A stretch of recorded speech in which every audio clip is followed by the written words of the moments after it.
हरिओम। प्रणाम सभी को। नमस्कार। मैं योगाचार्य चंद्रशेखर कुमार आपका स्वागत करता हूँ योगिक आरोग्यम की दिव्य यात्रा में। आज है तीसरा दिन। आज हम बात करेंगे योग और युग परिवर्तन की गहरे संबंध की श्री राम शर्मा आचार्य की दृष्टि से। क्या है समझेंगे। जब लोग योग कहते हैं तो ज़्यादातर लोग सोचते हैं स्वास्थ्य, शरीर, शांति। लेकिन योग केवल स्वयं के लिए नहीं बल्कि समाज और पूरे युग के परिवर्तन का आधारशिला है। गुरुदेव पंडित श्री राम शर्माचार्य जी कहते हैं कि व्यक्तित्व का परिष्कार ही समाज परिवर्तन की पहली सीढ़ी है। और यह परिष्कार कैसे होगा? योग से होगा। तो योग पहला पॉइंट, योग आत्म परिष्कार का साधन। जब व्यक्ति योग करता है उसका मन शांत होता है, विचार शुद्ध होते हैं और भीतर दिव्यता का संचार होता है। और यही शुद्ध संयमी व्यक्ति जब परिवार, समाज और राष्ट्र में सक्रिय होता है तब युग बदलता है। दूसरा पॉइंट, योग आदर्श जीवन की शुरुआत। योग केवल शरीर की ही लचक नहीं है, वह चरित्र की दृढ़ता सिखाता है।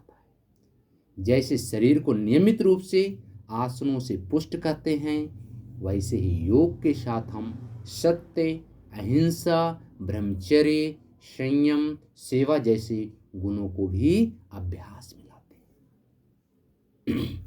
गुरुदेव इन्हीं गुणों को युग निर्माण के 24 सद्गुणों में शामिल किया है।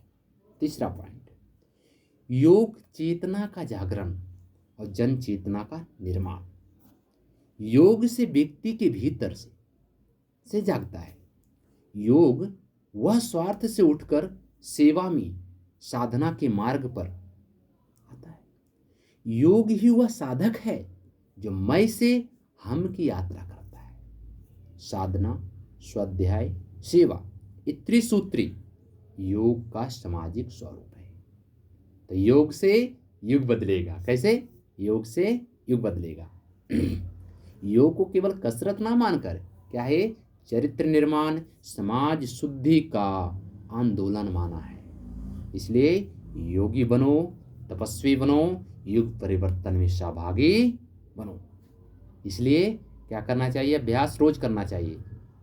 5 मिनट का ध्यान करें, मन में यह संकल्प लें, मैं अपने भीतर दिव्यता लाकर समाज को दिशा दूंगा।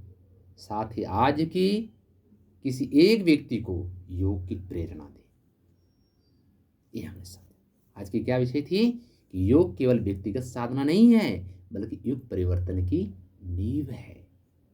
कल हम बात करेंगे योगासन और व्यक्तित्व निर्माण पर। धन्यवाद। ओम शांति शांति शांति। नमस्कार। फिर मिलते हैं अगले एपिसोड में। प्रणाम।